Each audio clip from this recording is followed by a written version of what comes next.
Newscum, the only thing you can count on. We're here every week, no matter what happens. Come rain or shine or bloody heat wave, Newscum is there every week. We haven't missed a week, Matt. We will never miss a week. We're always there. I don't know if we ever made that promise though, to never ever miss a week. No, we never made that promise, so you can't throw it back in our faces. Yeah, check the manifesto. We said nothing of the sort. Newscum. The public seem to regard him as a sort of typical shape-shifting politician who stands for nothing, isn't really very authentic. And I think he was hiding something, but he was hiding his authenticity. Britain's got a new Prime Minister. What, today? No. Yeah, I guess so. I guess it's today. No, it might be Monday. Surely. Gonna have the weekend off to prepare. Because Keir Starmer said, "Ask me on Sunday if I can grant a bank holiday." Which he won't be doing now, will he? He won't be doing because we lost the football. That's don't laugh at that, Matt. That's really not a great start to the podcast, is it? Trying to alienate this country. Ha ha! England lost. Were you rooting for Argentina then? No, I was rooting for England, but then we got one up. But then we lost, and we don't like losers on this channel. Well, exactly. Well, yeah, we've no losers on the channel. Except we've got enough losers on this channel already. Yeah. So Burnham, speaking of losers, Burnham is how long is he going to last? That's the big question, isn't it? I think you need like an assortment of vegetables with different sell-by dates. Yeah. Well, I reckon he could be a tin of peas. Why? What on earth makes you think that? Well, because he's very, very popular in the party. He's very, very popular in the country. He's got MPs behind him. He reminds me of a young Keir Starmer, does he not? Well, a little bit, but not as much as Wes Streeting. Oh, I remember Keir Starmer winning a huge majority. There was all the media was saying, "Oh, how great he is, how strong and stable he is." I remember this all very well, and it's exactly the same with Burnham. And he's picking the exact same pieces of shit in his cabinet. I give him. Who's he picked? I give him a year. Give him a year. Mahmood. Oh. He's moved Mahmood from Home Secretary?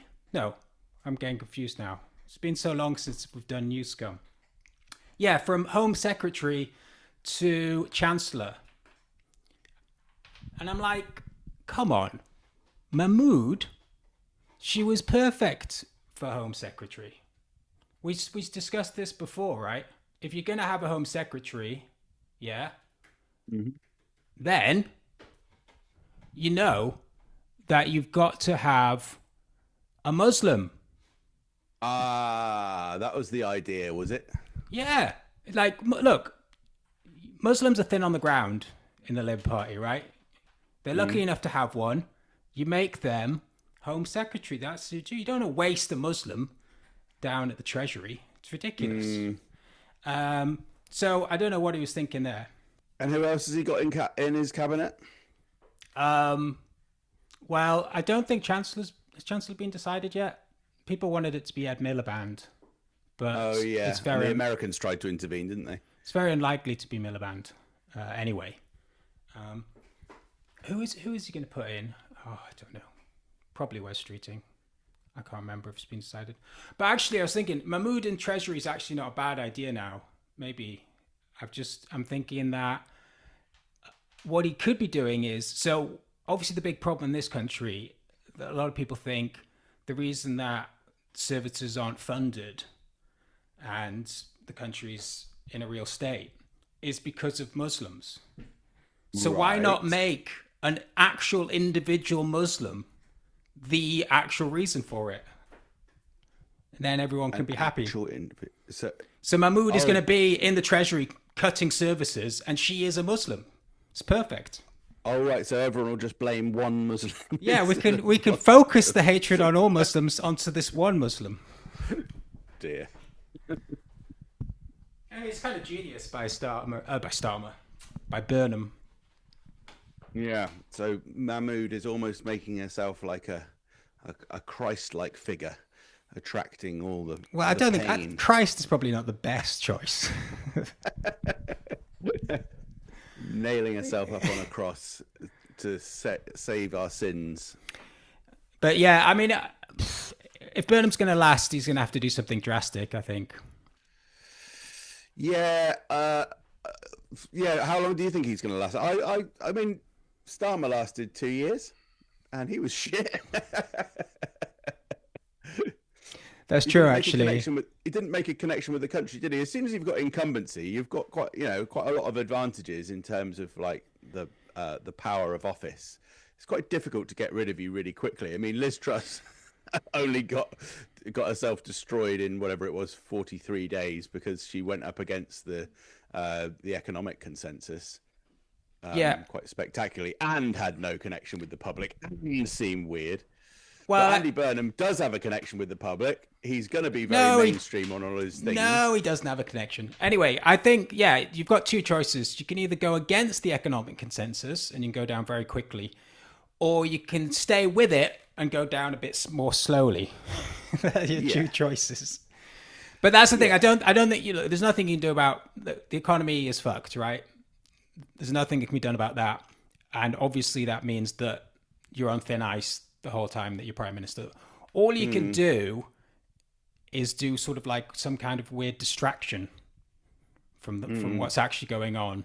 So obviously something like Trump's obviously the master at that. Every week you just do something new. You come out with some new policy, some insane thing. And Burnham, I think, could do that much better than Starmer. I think the main thing would be escalate the war in Ukraine. I think that would be an obvious move.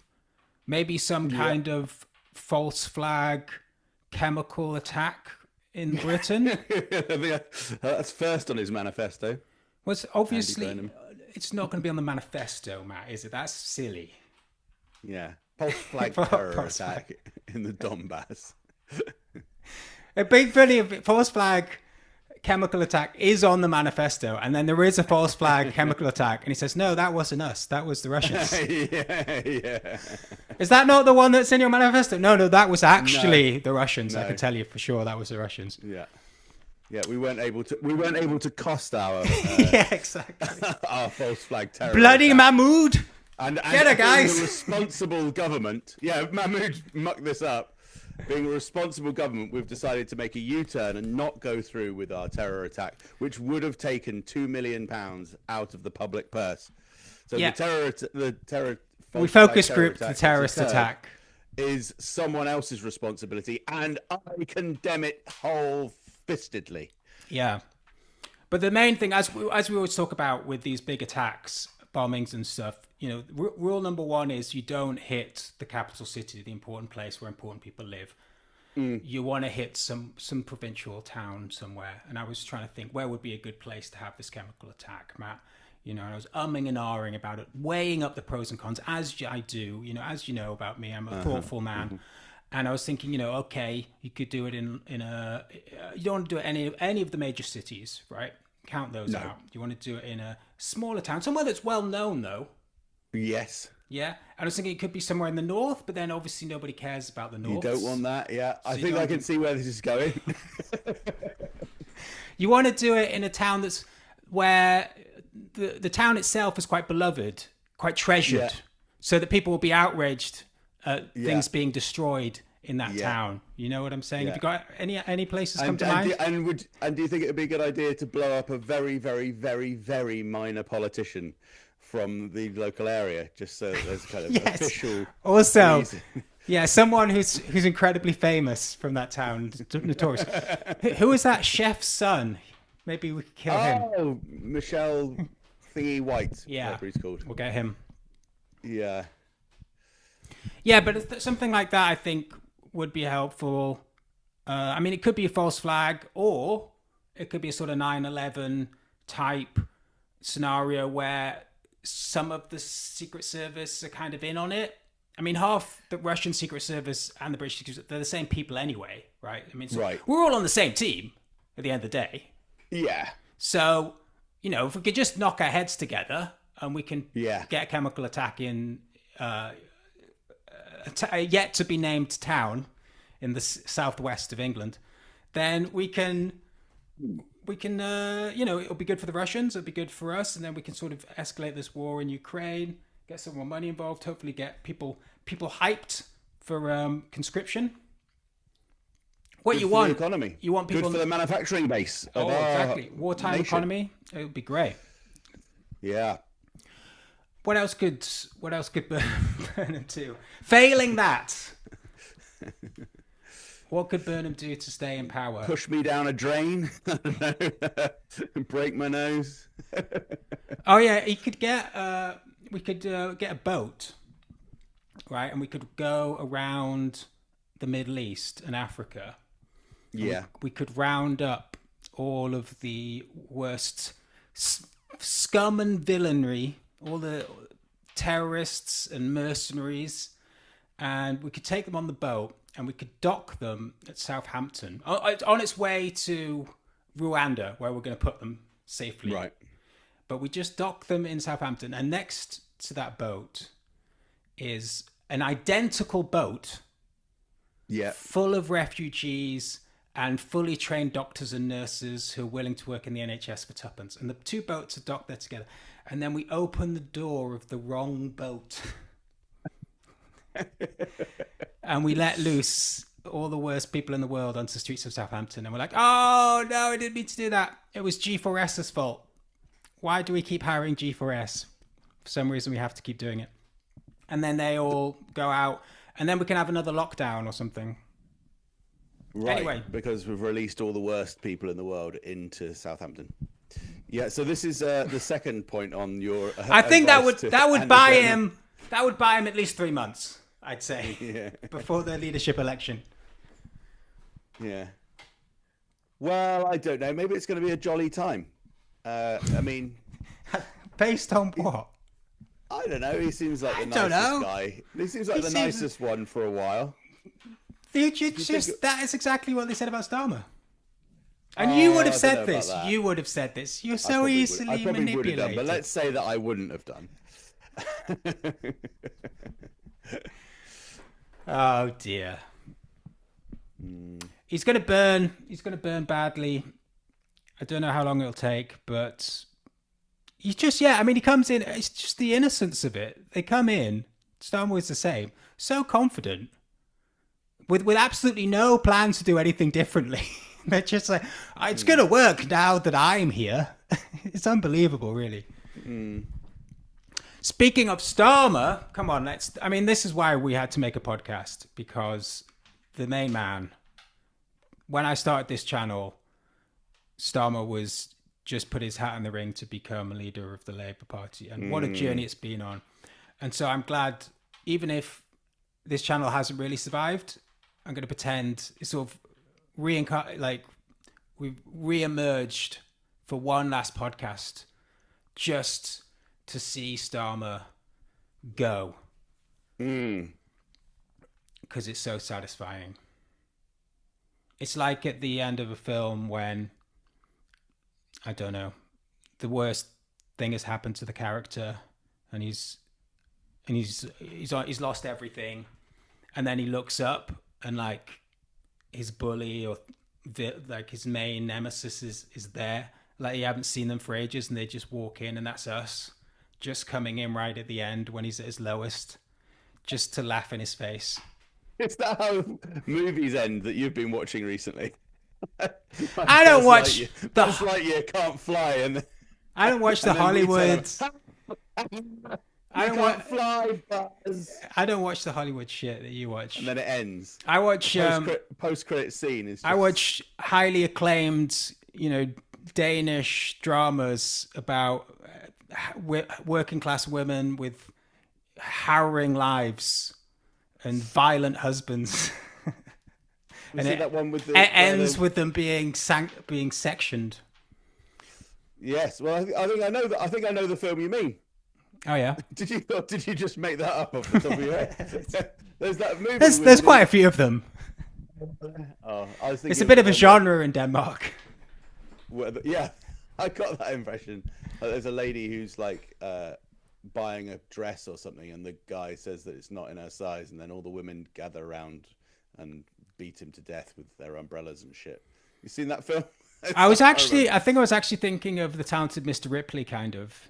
You know, the original one with Gwyneth Paltrow, Yes. where she knows that Matt Damon's is an impersonator, Yes. and Thingy's dad just drags her away at the end of the film. She's like kicking and screaming, "I know who you are!" And she's like, "Yeah, silly woman, must be on a period or something." That is a good ending. Yeah, it's pretty good. That's when you're saying we should turn up and be like, hey, Yeah, yeah. Although we're quite pathetic in ourselves. That just really adds to the dramatic tension. Even we. Two blokes. Woo, ah. Yeah. All right, Starmer. Yes. Why did he go? We all know the real reason, don't we, Matt? Well, people will say it's because he never made a connection with the country. He was a bit boring. Well, you even said that a few seconds ago. That was in jest, wasn't it? He was. He didn't really pick up the economy. He did a lot of U-turns over the. He did a lot of YouTube. Winter fuel allowance thing that he U-turned on, and so his party didn't really have trust in him. And then at the last minute, there was a change of one of the MPs. I've forgotten his name. Said, "All right, this is great." I'm gonna give up my so seat to you're Burnham. just reiterating all the boring shit that everybody gets fed on the mainstream news. That's not what we do here at Newscum. It's known as an introduction, but yes. Yeah. All right. So what's the real reason? The real reason is Ukrainian rent boys. That's your theory. Just look at the timing of it all. Yeah. You can see it. You can see how he just couldn't go on. I heard that he said in his speech, he said, "I'm going to spend more time with my family." It's coded meaning I'm going to give up my rent boy lifestyle. That's what he was saying. Yeah. Well, I heard all that was Russian disinformation, according to one of the papers. Well, yeah, but they were real people. They were real Ukrainians. And your friend Freddie Flintoff, whatever he's called, went to the trial for the whole month, didn't he? Went every day for about 25 days. Freddie Flintoff, yeah. And watched all the... and it's a very inconsistent case about the Ukrainian rent boys and what happened there and why Starmer's vehicle was destroyed and his old flat attacked. I love how they twisted it. So it was completely Russia's fault. Right. Without any real evidence at all. I mean, who twisted that? I don't know. I think it was the actual lawyers of the Ukrainians were doing that. Everybody was in on it. No, but so one of the Ukrainians was doing odd jobs and stuff and such and sending money to his dad who lives in Ukraine and is fighting on the front line. And this guy must be in his 60s, while this young guy who's here in the UK sending money over, he's in his 20s. And I'm just like, why is he here? Why is he not fighting? It's like, these are just nice Ukrainian boys that have been tricked by Russians. All right, fine. Send them to the front line. Why are they not there? I think there is a big community of Ukrainians though in this country who are like just here. They're not. No one's obliged to fight if they're in Britain, are they? I wonder what the rule is on that. Well, I've definitely met some Ukrainians who feel quite bad about not being. They obviously don't feel that bad. I don't think they don't feel that bad, do they? I feel really bad, but hands are tied. I've got to arson Keir Starmer's house. Someone's got to do it.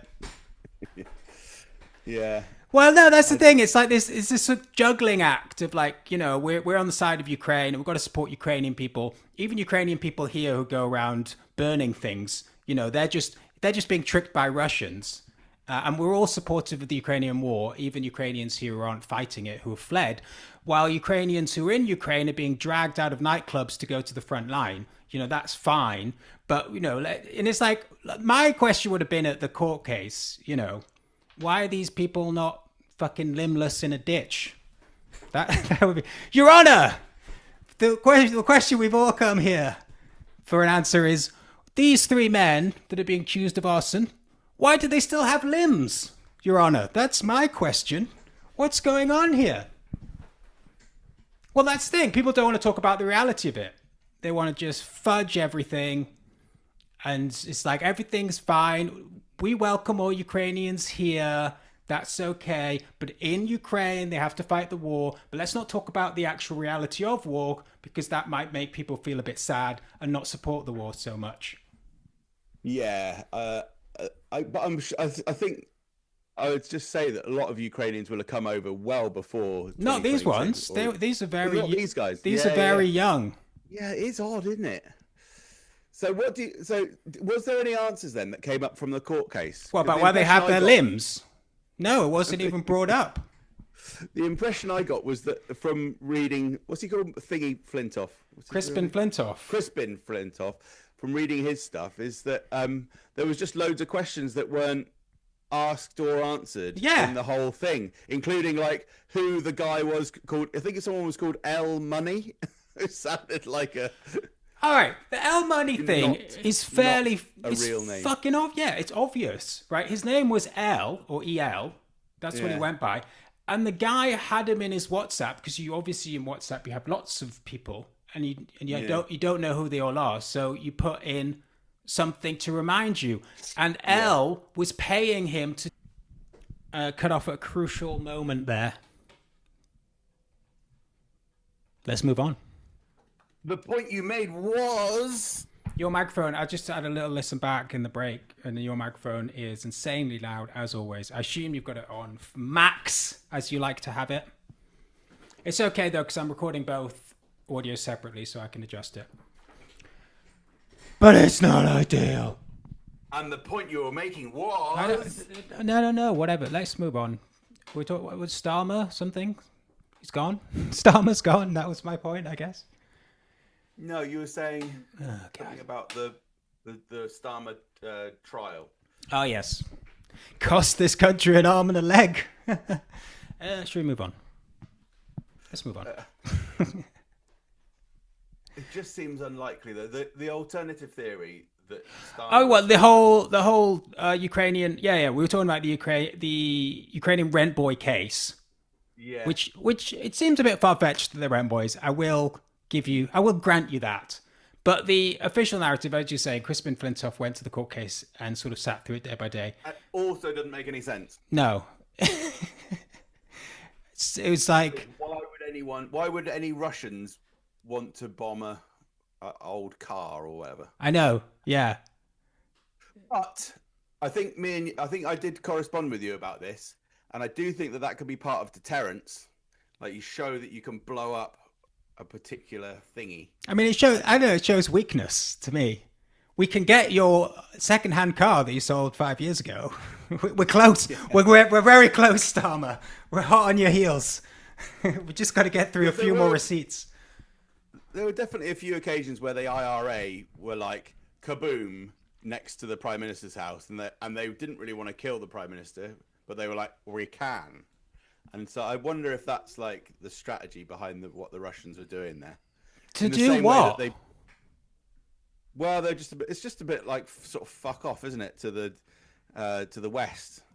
Like in the same way that they went over the top when they used polonium to kill whoever, dissidents. Oh yeah, but that doesn't make much sense either. But it's just a bit elaborate, isn't it? Sort of, it's a flamboyant. Well, firstly, I don't know the reason that Russia may have wanted to kill what's his chops in Salisbury. We have no idea, right? Because it's all like a murky world of espionage. Who knows what he knew? Obviously, that story doesn't make much sense either. But sort of vaguely threatening Starmer's policy in Ukraine, which isn't even his policy, really. I mean, his hands are tied by both the EU and the US. and everybody knew he was going to be gone soon anyway. So it just like, what were they trying to influence Starmer to do? It's such a kind of it's just threatening of what's the point of it's like putting a horse's head in someone's bed, like the mafia, but instead of putting a horse's head in the bed, it's like putting a horse's ear half a mile down the road in your old car. It's like the mafia likes to build up nice and slowly. The main thing is, don't buy anything that was once owned by Starmer, because you might get like a horse's ear in it at some point. Yeah, that's the thing. He's got all of this stuff. My Etsy account. He's got all, yeah, exactly. He's got all this stuff on eBay, and nobody really dried up. Can't get rid of all these ABBA CDs anymore. It's just can't shift them. Got all this Arsenal memorabilia that I never really was very interested in. He loves football. I love football. I really support Arsenal and England in the World Cup. Ask me on Sunday if we could have a bank holiday. Yeah, can we have a bank holiday, Ask please? me on Sunday. Well, yeah, sorry, yeah, that's not yet, is it? But I know what the answer will be, unfortunately, now. Well, why can't we have a bank holiday anyway? The lads did good. Yeah. Yeah, I still feel slightly groggy from that night. Shouldn't have shut up shop at the back, I can tell you that. Not when you 1-0 up. So, yeah, what do you think, really? Well, okay, so I thought you were saying that you thought the story was strange, but then you were also like, oh, yeah, no, it makes total sense. Russia was just It's obviously strange, but that's why because you sounded like you knew what was going on with it a bit more than I did. What with the Ren Boy thing? I came in hot with the Ren Boy thing, and it's. I mean, even calling it the Rent Boy thing sounds like a Russian plan because it wasn't. What was it? It wasn't about. It was about exploding a car and burning an old flat. So now you're saying that the Russians had a very, very vague plan that nobody could really understand. But then on top of that, they also had disinformation on their own plan so that people wouldn't even believe it was that plan. Like, surely if like the IRA phone up and say, we are the IRA and we are threatening you with a bomb because we want you to know that we are doing this thing, that is our protocol. Whereas Russia is like, we are definitely not doing anything. It's to do with rent boys. It's like, okay, great. So you don't have any power. No. So we don't have to be scared of you and you're not influencing our policy. No, great. Okay. I think you're underestimating how old-fashioned the IRA were. Well, if you're trying to politically influence the British government, you're going to have to tell them at some point that you're doing it, aren't you? Otherwise, it's like, oh, damn, it's just getting all the... I mean, there'll just be a big policy against Ukrainian rent boys. And then they'll all be sent to the front line. It'll backfire.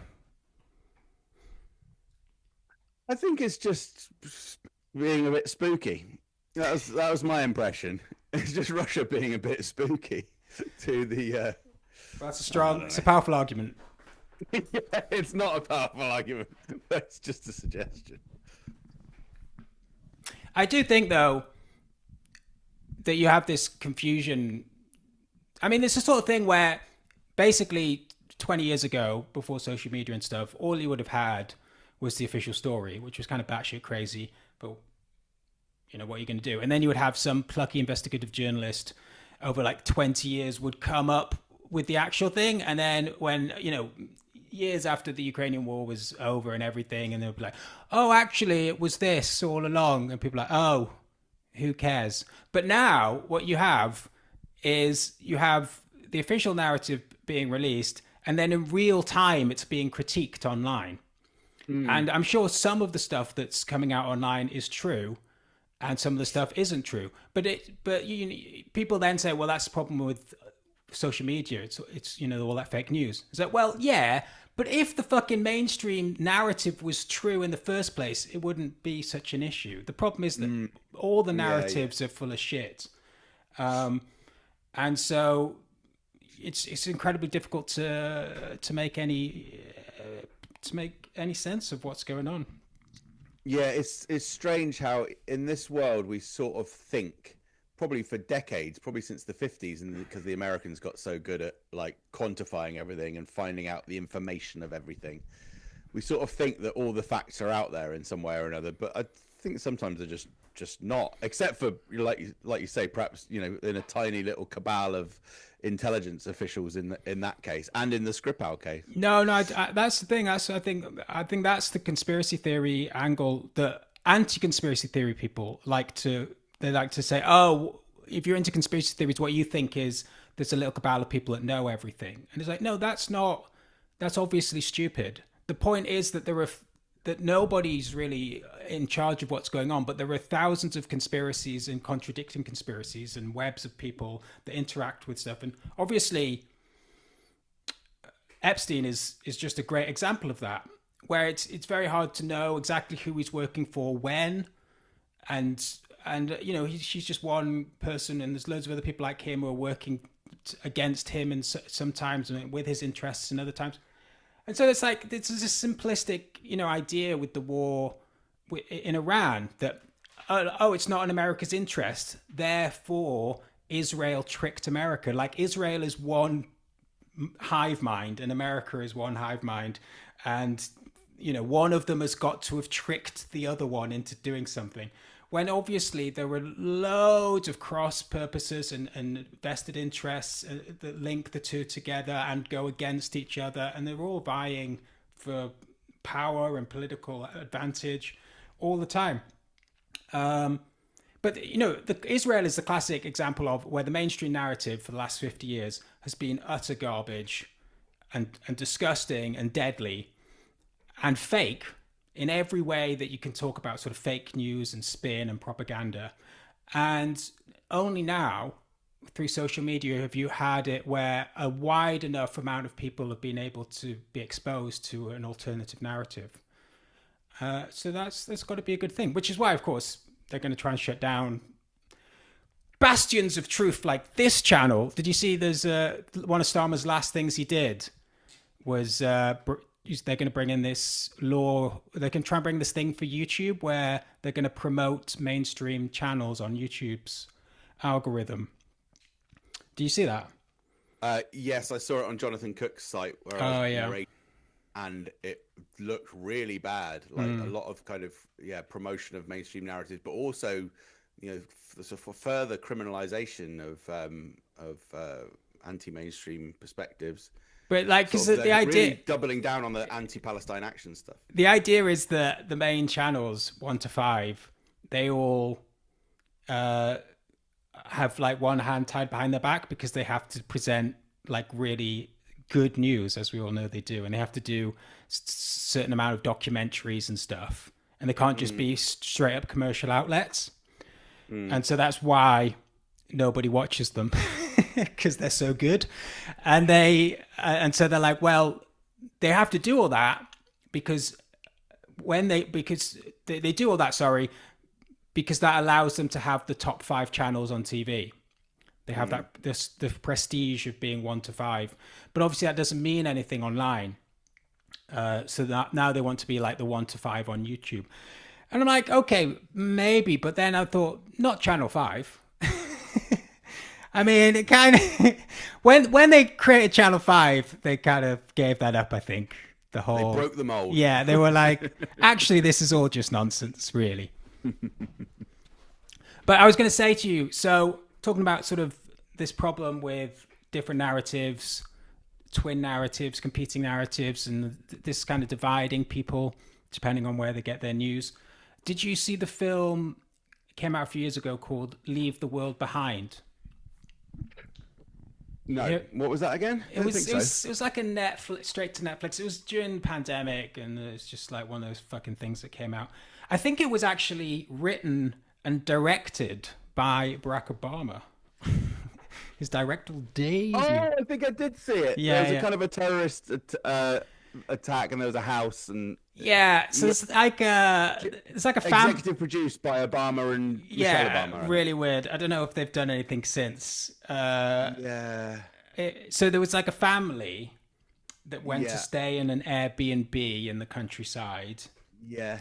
And while they're there is a cyber attack, and all electricity and communications and everything just goes down, and all that infrastructure's gone, and they're kind of stranded. And then a mysterious black man and his daughter arrive at the front of the cottage, and they want to come and stay in the house. In fact, they claim that it's their house and they're renting it out. And I suppose the point of the story is that if the world is ending and everything has absolutely gone to shit, then under those exact circumstances, it might be okay to trust a black person for a short period of time. But not entirely. Just until things get back to normal. That's Barack Obama's perspective. Yeah, that's what he was trying to tell us. But anyway, in that film, the daughter of the family, she's obsessed with the show Friends, which was a big thing during the pandemic because everybody was in lockdown and what have you. And I think Friends was the number one or one of the top 3 or 4 watched shows on Netflix during that time, even though it was like 20 years old. And comfort TV. Yeah, comfort TV nostalgia, but also like specifically this idea about the kind of the lack of politics in it, the fact that it's just like a group of people living together, going out, enjoying life. Obviously, there's all that element to it, but also just no kind of conflict in terms of the state of the world. Yeah. And also, it was I didn't have many friends at the time. So it was probably good for that as well. Yeah, well, that's the thing. I never understood the show because of that. I was like, Friends? Is this some sort of sci-fi thing? Is this some sort of Tolkien-esque fantasy? This is ridiculous. What you've got 5 friends? Fuck off. And 2 of them are women. So it's the show.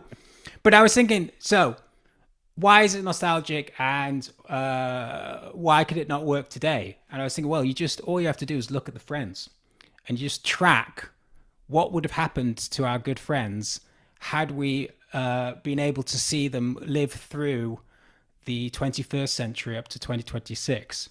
Right. And it's not great, Matt, if you work it through. Well, Joey wouldn't have taken the vaccine. Right, exactly. Well, no, Phoebe wouldn't have taken the vaccine. Phoebe would have been an anti-vaxxer, absolutely. Us all. And Ross would have been such a fucking pro-vax, double masking piece of shit. And the thing is, he's what is he, like a professor? So he would have been on furlough in lockdown, like absolutely fine financially, and taking it super seriously. While Joey, a struggling actor, all filming was postponed. He would be, but I think it starts off earlier for Joey, right? Because firstly, you've got, what came first, Trump or Me Too? Either way, I think Joey would have voted for Trump in 2016, and that would have caused a ruckus. He would have either been involved in Me Too, or if he hadn't been personally implicated, he would have been furious about it. Because for him, because he would have just seen it as an affront to his personality and the way that he conducts business. And this would have been the first kind of problems, because obviously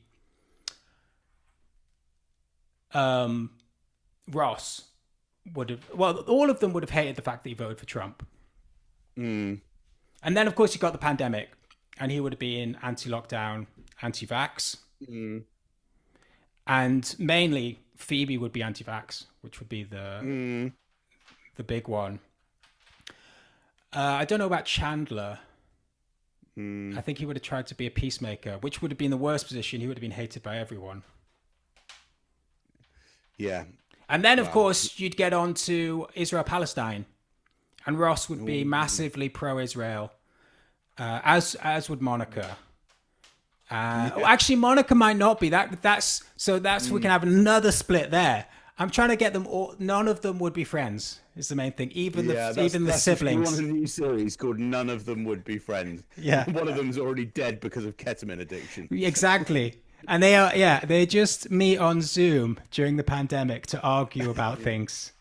That sounds like a really horrible idea. Well done. Yeah. Well, that's the truth of it. And I think that's why people are nostalgic, no? Just a really angry WhatsApp group between the 5 of them. Who would you be friends with? Yeah, and then the show is like, and none of them are friends, but who would you be friends with? Out of the Zionist pro-vax Ross, the anti-vax misogynist Joey, the dead Chandler, the Rachel. I know what Rachel would do. I know they're probably all right, really, but probably Phoebe's the most kind of. Rachel sort of wouldn't fun be political, and that would be the annoying thing. She'd be like, I Yeah. don't really care about this stuff. Yeah. I mean, I suppose, me personally, I just, it's not that I'm against the mainstream narrative per se. I just find it I often find the mainstream narrative quite, a bit like this Ukraine malarkey. Like, the mainstream narrative doesn't make much sense. But the alternative narrative is also kind of stupid, right? Yeah. So, Interesting, isn't it? like, for example, you know, like the Kennedy assassination. Like, the mainstream argument is that this guy, Lee Harvey Oswald, was in the Texas school book depository. And I'm like, well, that doesn't sound right. That sounds made up right there. What the hell? What the hell is a school book depository? Yeah. You know, when you're a kid, and that's the thing, they get you when you're young. When you're a kid, you get indoctrinated. You're like, oh, I'm just a young lad. You know, I don't know much about the world. I'm sure as I get older, I will hear about loads of school book depositories in my time. Maybe I'll even go to one day. You know, who knows what my life will. And it's like, I've never, you know, I like to think that, and you, Matt, you know, you're a worldly man. You've traveled. You've read widely. I've travelled to a knoll. Yeah. Have you right? That's the other thing, right? But have you ever come across a school book depository or any book depository? I think it's a school book depository to distinguish it from all of the other book depositories in the downtown Dallas area. And this thing is like, well, maybe you've just missed it, but the school book depository, it was like 7 floors. This thing, it was a fucking huge building in the center of Dallas. Gigantic amount of books. Before Amazon, just all of the books in the Western world. But what the fuck? I've never ever heard of a school book depository or any other book depository outside this now because of print on demand. Outside the context of that assassination, right? I've never come across it in any way. Oh, it's still there. I looked it up. Yeah. It's still in Dallas. It's now a museum to the school book depository.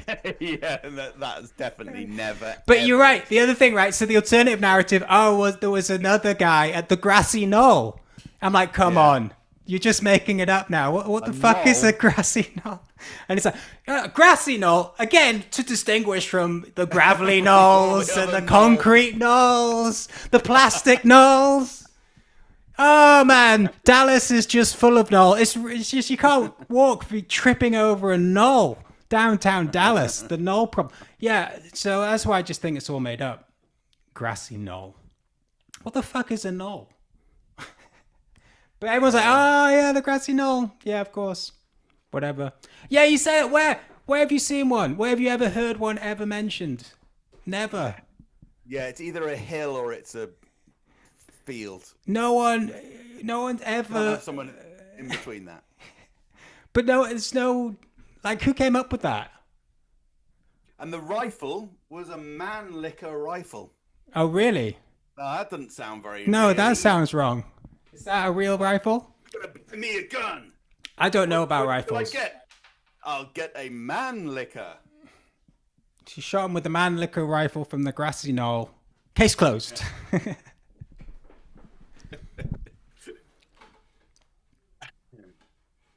Yeah. Yeah. I think that's about it, isn't it? Do we have anything else to talk about? Nothing else has happened this year. It's been a slow year. We've won this year. Society has achieved everything that it set out to achieve. I don't know about that, but Newscum, I think we definitely did, despite not doing anything.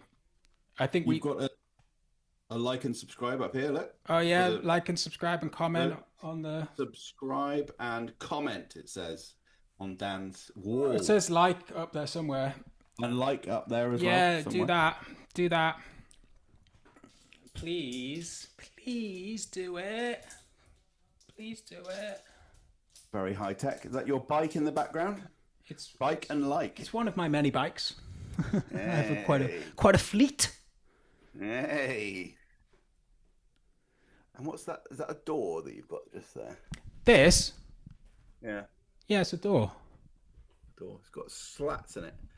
Yeah, it's like the JFK assassination. It's a weird design. It's like door. It's like a prison where people can look in. You can't be left alone to your own devices. That's where your parents poke the food through. Yeah, exactly. Pouring jelly through the gaps so you can continue with your relentless scribbling on the walls. Media empire and scribbling on the wall. Okay, well, we've done another news scum. God, you're very welcome, everybody. Yeah. We'll be back same time next week, Matt? We might well be. If we can think of anything to talk about. Awesome. I feel bad that we haven't... the thing is, we don't have any comments to waste time with. Oh, there was one comment, which was it from Jim, with when you said Newscum is coming back somehow, and he said, "I'll believe it when I see it." Oh yeah, believe it. Well, I don't know if he will believe it, even as he's seeing it. Yeah, this is just AI. You probably could do this now with AI. Yeah, there's enough data that we could create an AI version of this. I think. I'm sure. Yeah. Easily done. There's a plan. Yeah.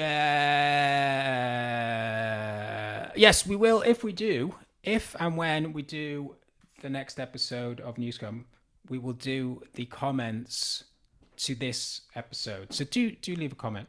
Hopefully it will be soon. Because, I mean, technically we should be doing the comments to the last episode, which is like 6 months ago. I'm not sure. Have you got them? I don't know. I don't know how they've aged. It's full of references to slavery and fascism. Women should be in the kitchen. At the beginning of 2026. Beginning of 2026 was a dark time. Things have moved on. All right. Okay. Right, is this going to work? Bye, everybody.